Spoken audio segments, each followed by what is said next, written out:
Kama wewe ni mwekezaji, moja kati ya maeneo mazuri sana ya kuwekeza ni kwenye hisa au shares. Kama uwekezaji wako unazingatia halal na haramu, basi uwekezaji wa kwenye shares ni moja kati ya maeneo ambayo yanahitaji umakini sana.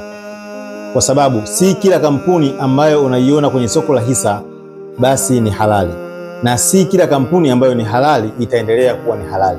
So kama unazingatia uwekezaji wa halali na haramu, unahitaji umakini kwenye kujua, je, kampuni hii kwa sasa ni halali au ni haramu, na kampuni hii inafaa kuwekeza au haifai kuwekeza. Vigezo vyote vya kuzingatia kwenye uwekezaji katika shares kwa mwekezaji ambaye anazingatia halali na haramu vinakuja baada ya kuangalia kama kampuni hiyo ni halali au ni haramu. Kuna vigezo kadhaa vya kuzingatia ili kujua kampuni ni halali au ni haramu. Kigezo cha kwanza ambacho nitakwambia leo ni kuangalia kampuni hiyo inafanya biashara gani.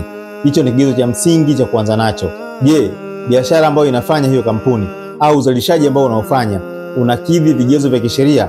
Kampuni hiyo haiuzi pombe, haijihusishi na mambo yoyote ambayo yanahusiana na nguruwe au bidhaa yoyote ambayo sharia inaikataza.